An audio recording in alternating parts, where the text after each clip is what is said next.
मुद्दों का असर कौन होगा बेअसर। सुबह के लगभग 7:30 बज चुके हैं और आप देख रहे हैं आकाश तक। भारत की आर्थिक राजधानी मुंबई में जहां कुर्सी और करेंसी की खेल के आगे सियासी समीकरण पल पल पर बदलते हुए नजर आ रहे हैं। ये माना जा रहा है कि जिस तरह से गर्मी का तापमान बढ़ रहा है वैसे वैसे ही महाराष्ट्र में राजनीतिक सरगर्मियां भी तेज होती जा रही हैं और राजनीति का तापमान भी बढ़ता जा रहा है। अब ऐसे में सियासी समीकरण को समझने के लिए हमें यह देखना होगा कि एकनाथ शिंदे के मुख्यमंत्री बनने के बाद महाराष्ट्र में कितना हुआ विकास, महाराष्ट्र की जनता की क्या है राय, शिंदे गुट पर भारी पड़ेगा उद्धव गुट या फिर उद्धव से ज़्यादा शिंदे गुट की लोकप्रियता है महाराष्ट्र में। यह सवाल इसलिए खड़ा हो रहा है क्योंकि जिस बाला साहब ठाकरे ने 1996 में शिवसेना पार्टी की स्थापना की और उनके पार्टी का एक अलग विजन, एक अलग मिशन, एक अलग सोच, एक अलग विचारधारा थी।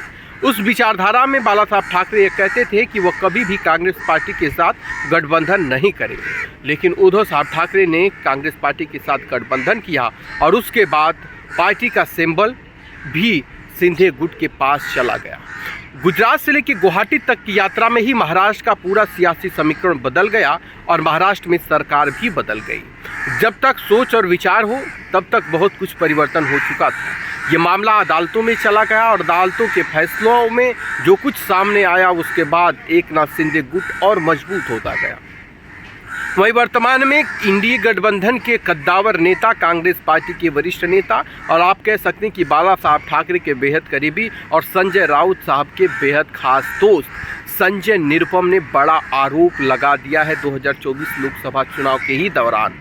संजय निरुपम के ऊपर आरोप लगा है खिचड़ी चोरी का और उसके बाद उन्होंने पत्राचाल घोटाला का भी जिक्र किया है। कई ऐसे मामले सामने चुनाव के दौरान में हैं जिस पे संजय राउत साहब की पूरी टीम और उनके लोग इस पर सफाई देने में कोई कोर कसर नहीं छोड़ रही हैं। वहीं पर पूरे डेटा के साथ और डेट वाइज संजय निरुपम सारी कहानी बता रहे हैं अपनी जुबानी और कुछ लोग कह रहे हैं कि उन्हें टिकट नहीं मिला इसलिए वह इस तरह से कर रहे हैं।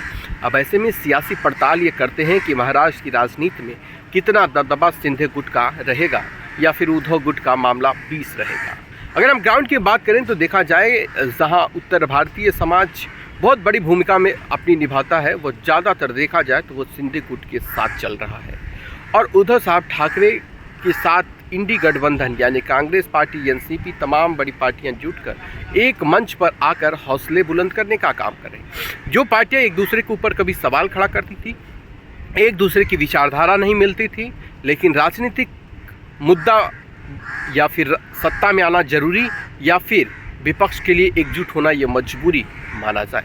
अब ऐसे में सियासी पड़ताल में जो कुछ भी सामने आएगा हम आपको ग्राउंड जीरो की रिपोर्ट आपको देते रहेंगे। तब तक आप खास रिपोर्ट के लिए बने रहिए आकाश तक के साथ।